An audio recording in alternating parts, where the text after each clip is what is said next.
Good morning, welcome to Gainsborough Studio, Felixstowe TV. You are joining us for, I don't know, episode 27? So they're getting many now, unfortunately. Anyway, our last episode we discussed Collector's World, which was an amazing collection that you built over quite a lot of time. You had an offer to buy it and supposedly add to it, etc., etc. We left it at the point, I think you sold it, but you needed to find somewhere. Let's get this right. Right. I didn't have an offer to buy it. Oh, it was really that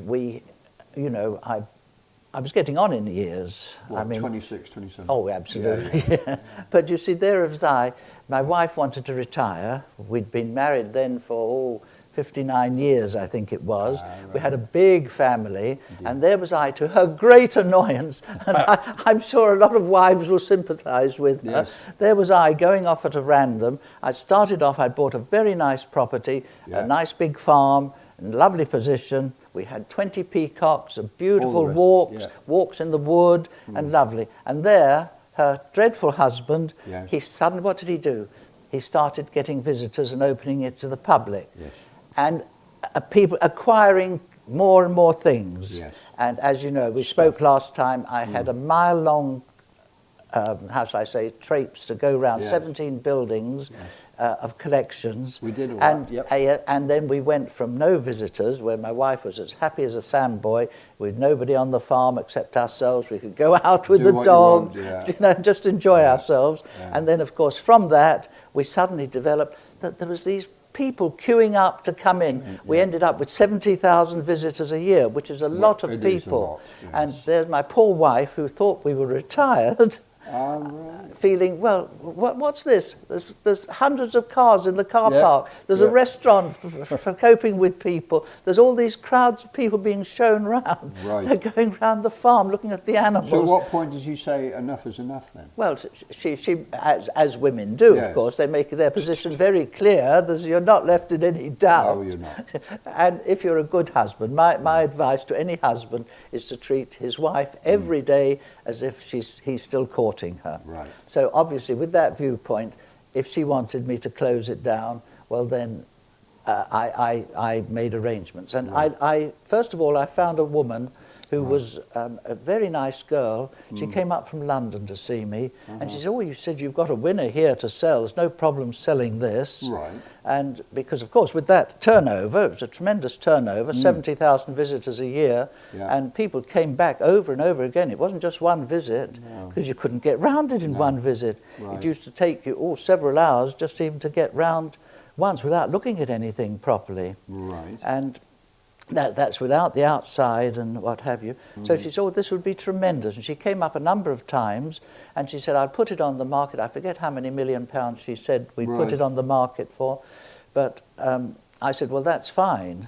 And that was that. I thought, well, that's very good. And then suddenly, out of the blue, came this young man from Birmingham. As they do. As they do. Yeah. And he said, "Oh, this can be taken to much bigger lengths. You know, it can be spread around the country. It can be..." What I didn't know, of course, was that he wasn't working. He gave me the impression that he was a businessman in his own right with equity and funds. But he wasn't. He was the front man for a group of Birmingham businessmen. Right.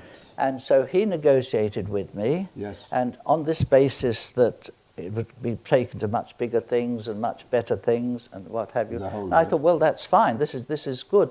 It's a shame that, you know, something which is worthwhile like this doesn't grow. Grows, and so I reduced the price very considerably because I thought, well, it's much better the thing to be more. And of course, he was very enthusiastic. He used to come with his wife and child, and we established quite a relationship. And I thought, well, this is grand. But then, all of a sudden, he came to me and he said, "Well, I'm afraid I've got to go out of the picture. I can't do this. But I do know somebody that will take over from me." This was when I found that he was the front man for this group. So I met this man who I'm still a good friend with. You know, I don't believe in falling out with people. I met him down in a London hotel, and he gave me the impression that he was working by himself. Oh, right. And and he said, well, I can get hold of the funds and I can take over where this young man left off. Right. Just quite as an aside, and I'm not making any implications here at all, the young man about 2 or 3 months later rang me up in a great panic because was being threatened.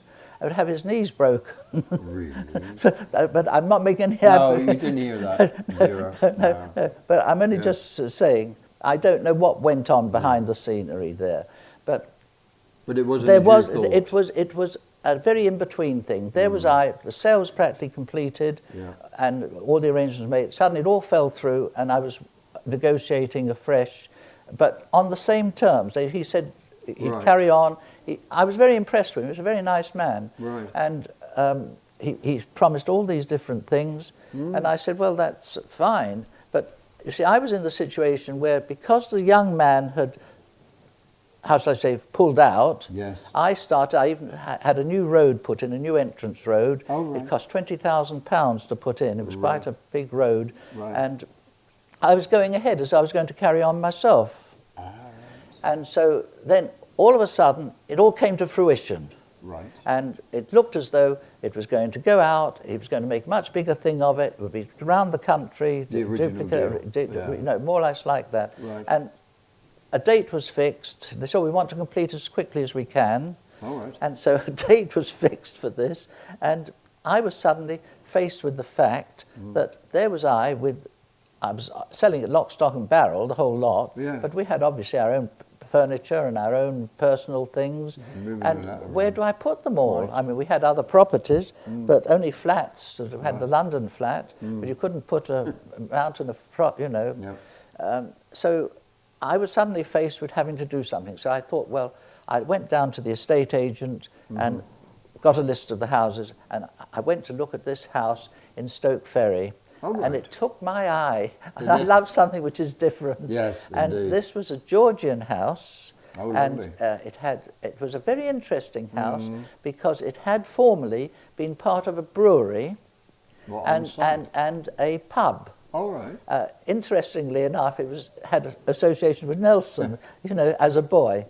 But I'll come back to him perhaps. But so there was this property, and it had been split up.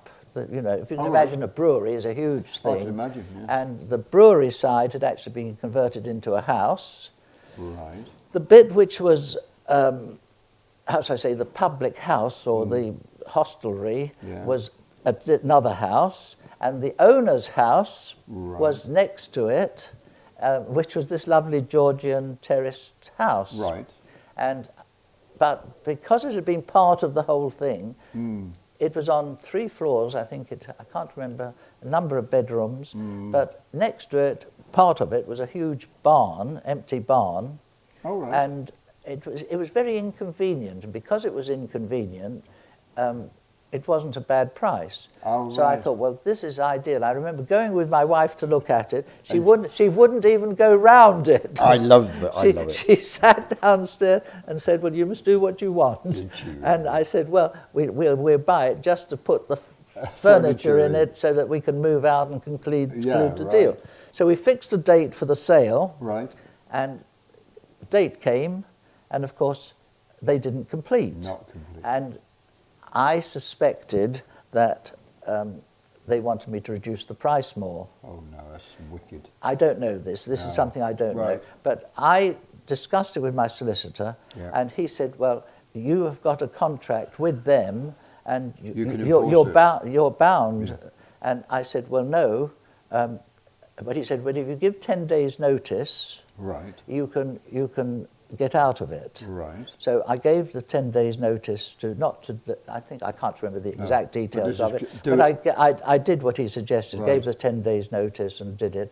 And I remember this man, the nice man, he came in and he said, well, I want to complete, but I haven't got the adequate funds ready, and what's it? And I said, because I knew my 10 days notice had expired. I didn't tell him what I was doing. And I said, well, that's okay, then we'll call the whole thing off, and we forget all about it, goodwill between us, and that's it. he immediately got on the phone, and within I think 2 hours he'd organised the finance, and it was all done at the agreed price, and it was closed. So there was but fortunately I'd had the foresight to get somewhere for the furniture and so we moved everything into Stoke Ferry, all the thing, and we moved. And I had great happiness in the thought that it was going to be spread and extended and what have you. Yeah. But anyway, so there we were. We moved into Stoke Ferry. You must have now this was my. I'd been married for 60 years at that time. Right. And our 60th wedding anniversary was coming up simultaneously. Right. And my poor wife, because I think she was marvellous. I mean, I can't speak highly enough. No. Poor lady's gone now, but she was marvellous with how she coped with all the problems, and she always would cope with everything. Coping with you, really? Coping with me. Well, that's something in itself. Yeah. But quite apart from that, I thought, well, we must do a nice thing. So Absolutely. When we'd been abroad before, there was a firm called Travel Mood in London. They used to advertise a tremendous amount. I don't know whether they're still going now. But whenever we'd been abroad, we'd been to various countries. I'd always done it through this agency. Oh, right. So I rang them up and I said, well, look, I think I've got my 60th wedding anniversary. It would be nice to have a trip around the world. Lovely. And I said, we want to go first class. Well, my wife, she never travelled more than if the journey was more than 4 hours, she would insist on first class. Yeah, so she had the right taste. Yeah, absolutely. Yes. But if it was a shorter journey, she wouldn't insist on it. But so I said to Travel Mood, I want to organise it. And they were marvellous. You have no idea. Cut a long story short, as time proceeds, we started off, and I was very impressed. We got on the plane, and there was champagne and a cake. What was it special? As soon as we sat down, champagne and cake and what's it for us. This Travel Mood was amazing what they did. And we were taken up to the pilot's cabin because there weren't all these terrorist regulations then. In those days. And it was a joy. And I thought, well, this was only as far. I think the first place we went to, I can't remember, was Singapore or Bangkok or where it was. And I thought, well, this is amazing. This is the way to travel. Amazing. Yes. But then we went into the hotel. Oh, right. And we'd had a suite in every hotel book. And when we got into the hotel, then another bottle of champagne, another cake. Dear me. I'm not exaggerating. It was really comical in a way, because everywhere we went, and we had, I think we took 6 weeks or 2 months to get around the world. Every hotel and every train trip, we had exactly the same treatment, which was quite remarkable. But it was a great joy. Yes. And obviously my wife was delighted with it, and we did have a lot of pleasure because we saw the different places. But we went to Fiji. No, wait a minute. Let me get this right. We went first of all to Australia, either Bangkok or what have you. Then we stopped at an island which we always stopped at. I can't remember where it was now. Right. But we always stayed there for a week whenever we went to Australia. It broke the journey. No, we used to go into Singapore, and then from Singapore we'd go on, and there was this island. A lovely place. We always spent a week there when we were going to Australia. So then we went to Australia, and we saw the family in Australia. So we got a lot of family in Australia. Lots of champagne, lots of cake. Then we went on to New Zealand, which of course was lovely. And we had relatives in New Zealand too. And I like New Zealand. Have you been to New Zealand? But I can imagine. I'm told it's sort of about 20 years behind the UK. And it's very much like the UK. It's much more like the UK than Australia is. They're sensibly sized islands. And it's the weather is nice too. But then from there, that was an interesting part. We went through the Pacific to get to America. So we went actually all the way around the world. Right. And we went in, was it Fiji? I think it was. Yes, I think you did go I to was Fiji. very impressed with that because I went around looking at all the houses. And in every front garden, there were graves, headstones. Keep it in the family. And apparently, I made inquiries. I thought, well, this is very strange. And apparently, all the people, when a relative dies, you bury them in your front garden. Ideal. Ideal. But the problem comes. What happens when you move house? That's exactly the problem. But apparently, they've got some law that you have to continue reverence or something. But they do cover it. Amazing. But I was most intrigued with that. Yeah. And to show our ignorance, we went on from there. And then I think the next stop was Pearl Harbor and... Oh, you went to Hawaii. And Hawaii, that's right.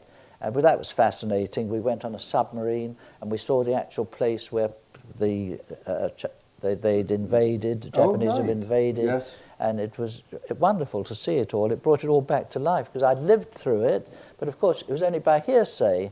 Well, I mean, I'm not sure how true the films were, but it was a huge surprise. They should have seen it because the activity was there. Absolutely. Just overconfident, really. But anyway, we went over the submarine there and we saw the base and what's it. And from there we went on, I think, to Los Angeles. Right. And if this shows my ignorance.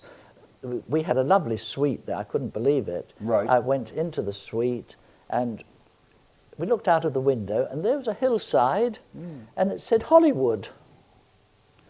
And of course I didn't realise that's where Hollywood was. Absolutely. It is. But it was quite, and that was an amazing suite there because we got mixed up with the Sheraton hotels, and so everywhere we went to the Sheraton. Oh, right. And in Hollywood there, the Sheraton one there, it was an enormous suite. You have no idea. It was practically the whole of the top of the hotel. The presidential It had, I don't know how many rooms we had in this suite, and I counted the number of televisions. In that suite, there were 14 television sets. You're kidding. I'm not kidding. I mean, you can't look at we don't know how the other half lives sometimes. No. But it was a joy. Yeah. But at any rate, that was where we went, and I went round the great Universal Studios, which was most intriguing, and of course I thought it was fantastic. Right. And of course now Great Universal and Disney in Florida, they're both like on a par with each other. And I do understand that the Americans think that the Great Universal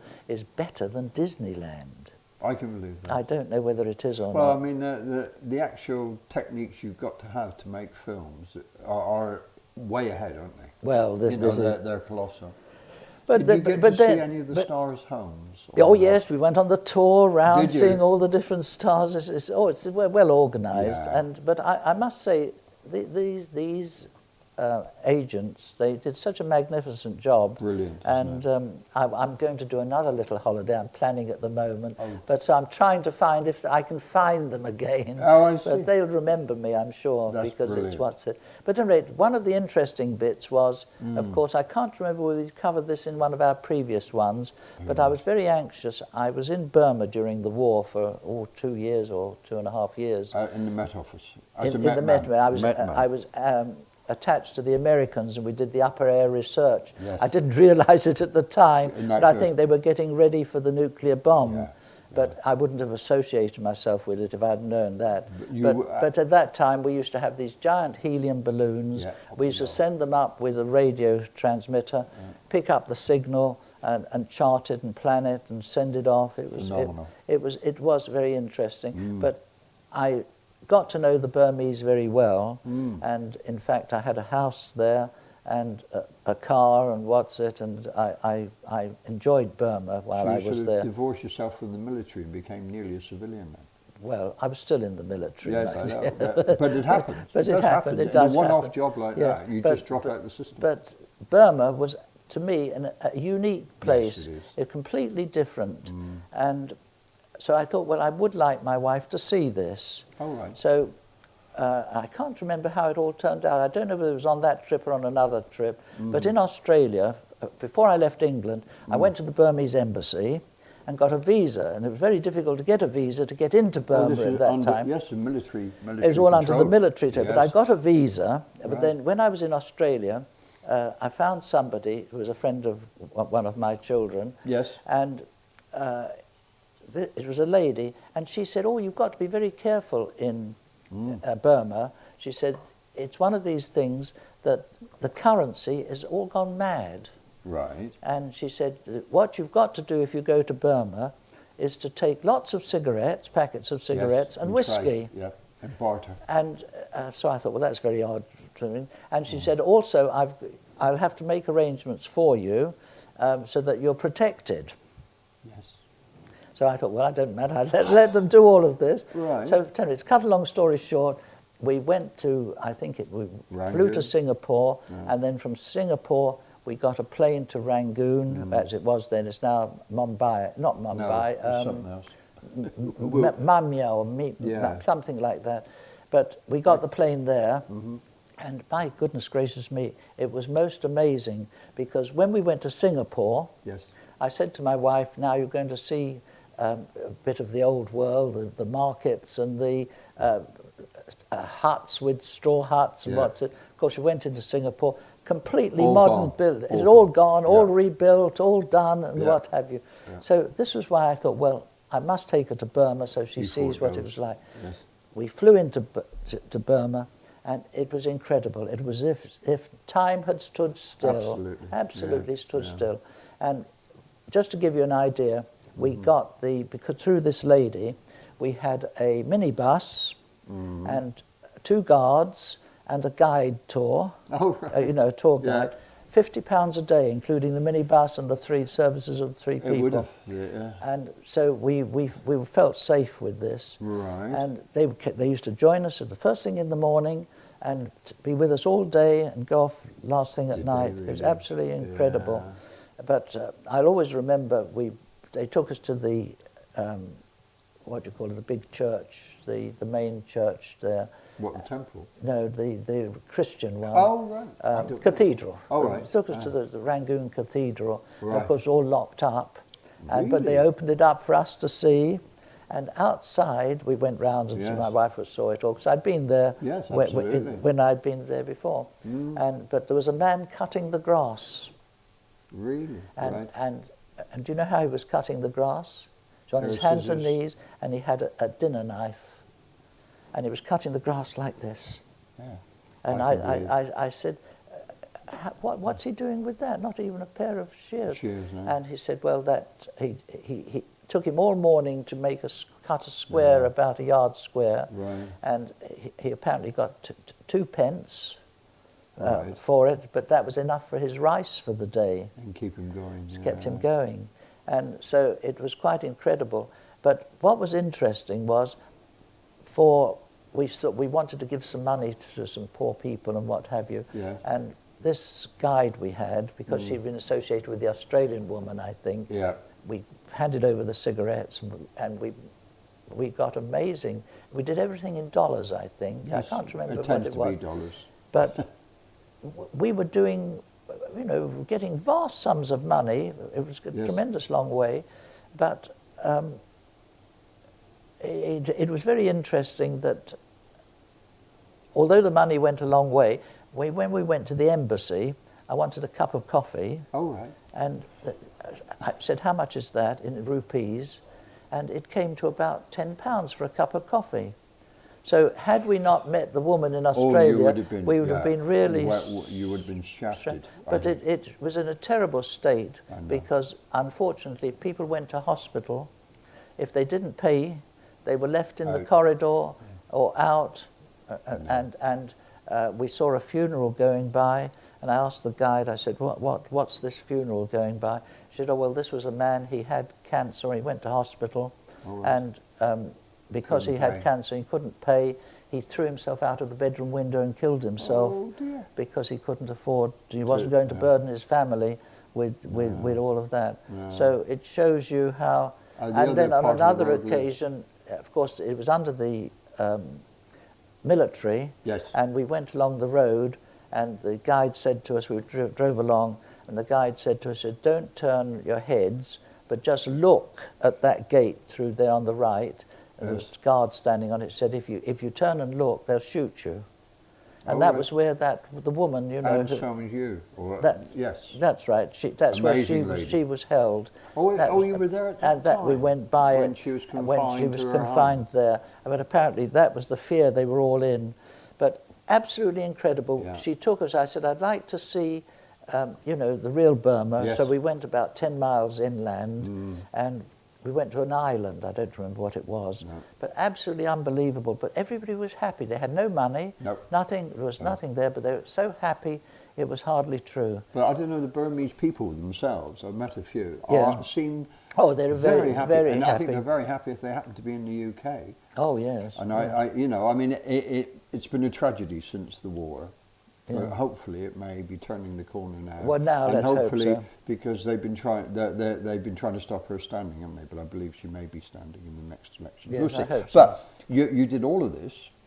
You came back to UK. Yes. You'd left instructions or agreements on how. Oh yes. No. What had happened with Stoke Ferry House? What happened? Because it wasn't a working house in effect. It was the main house, which was the property owners or whoever had the complex. Yes. But it had been broken up, and I thought, well, how can we do this? So I put a floor in the barn, and I put a door through the wall so that the barn became part of the house. What, like the big hall? Yes, and what have you.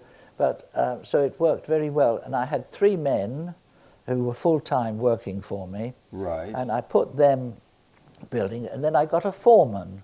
As you do. To look after them. This is why we went on the tour around the world. Right. Now this foreman, this just shows you how you can do things for people and they don't appreciate it. Because he came from London, he had a girlfriend up there, and he wanted to move up to Norfolk. Right. So in my ignorance, I bought him a house. Did you indeed? And rented it to him. I bought it, but he went out and chose it. Yeah. And I bought it. Yeah. And I rented it. I thought that means I've got a really loyal person. Yeah. He'll be good and he'll look after what we're doing. The 4 of them were all on full-time pay. Right. But when I came back, do you know what I found? Nope. The 3 men were loyal and they'd worked like Trojans, but they came to me and said, well, you do know that so-and-so, he has been off doing his own work and ordering stuff for his own work on my account. Do you follow what I mean? Well, that's not only moonlighting, that is... Well, I could have taken the courts and police, but I dismissed him straight away. Right. And the 3 men finished off the work. Right. And the house became it is a beautiful replica, or it's gone back to its original state as a Georgian house. You must come and see it. In fact, must do is take the camera. In fact, there's a lovely couple here in Felixstowe, Eileen and Stuart. Yes.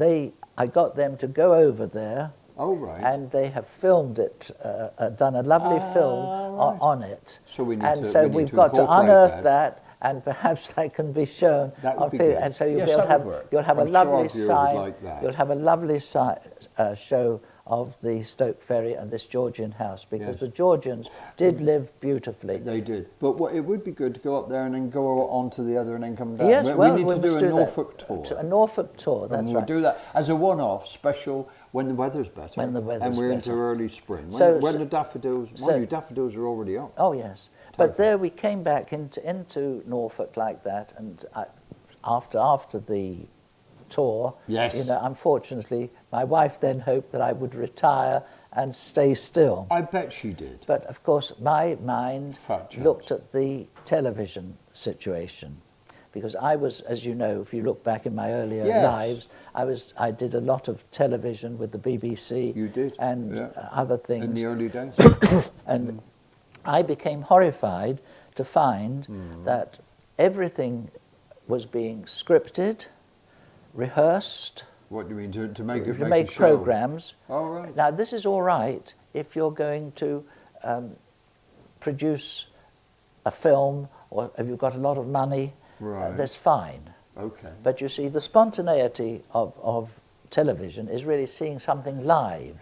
Pretty much, I think so, yes. And the problem was that because of they like to interrupt programs. Everything has to be perfect with the big companies. Oh, right. And so what they do, first, because as we're talking now, if the lighting man, we've got a lighting man. We've got wonderful lighting. Look, but it's all halogen lighting. Yes. But normally, if you have ordinary proper stage lighting then there's shadows and what's it. Yes, would be. And you see, if you can be in the middle of a conversation like this, all right. and the lighting man would suddenly see a shadow behind you or something, right. and he'd say, "Cut!"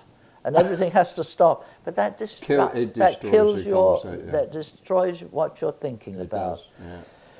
So I formed this theory that television is going to be the future. It is what it is. And if you look at YouTube today, you'll see that I wasn't far wrong. Okay. And so what I wanted to do was, I thought, we've got to make preparations for local news to come over local television, and local television cannot afford this scripting, rehearsal. No. You'd never get off the ground.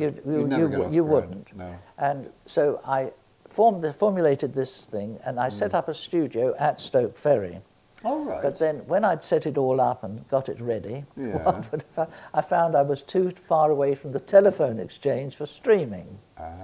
So I thought, well, now what do I do? So I got in touch with the local Archant.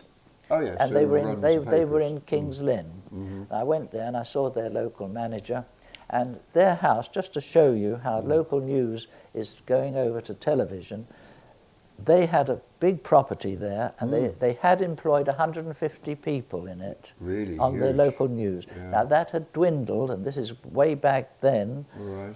That had dwindled down to, I think it was 50.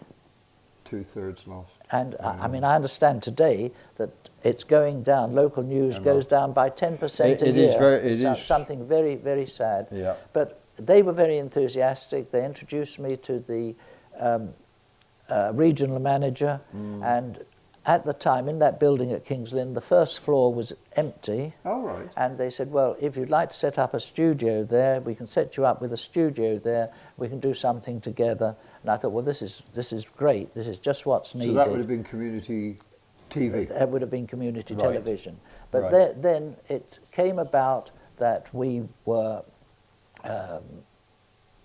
in the position that, how shall I say, oh, I know what it was. It was, my wife got fed up with the house in Stoke Ferry, although it was a lovely house, but we had neighbours.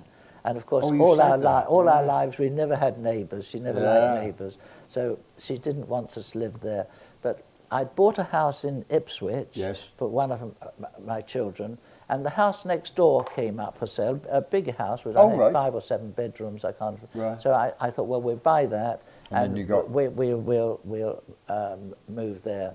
So obviously I couldn't then go ahead with the Archant thing, so I thought, well, what can I do? And it shows, if you've read my book, there's an answer to everything, there's a plan. And I was in Tesco's one day, and I met this lady. Her son was a very famous racing driver. I've forgotten his name now, but it'll come back to me. It'll come. And I was telling her about my ideas for television, and she said, you ought to speak to Tony Barnett at the College of Further Education. This is at King's Lynn? At King's Lynn. Right. So I got in touch with him. Yes. And as a result, I think our time is up. So perhaps we'll start off the next time with the College of Further Education at King's Lynn. And I think the wonderful word was, what was it called? Springboard TV. We started Spring Television. Now, the book Eric is referring to is the answer to almost anything, and most good bookstores stock it. Oh, they don't. You can get it through Felixstowe TV. But it's a very interesting read. It's the answer to everything, almost everything. So thank you for very much being with us today. And we will resume at the College of Further Education, King's Lynn, when next we convene or reconvene here at the Gainsborough Studio, Felixstowe TV in Suffolk. Cheers, Eric. Thanks, Mike. Well done, Bella. You were a star. You always are. She always is. She's a good girl. So bye for now. Bye-bye. Yes, a good girl.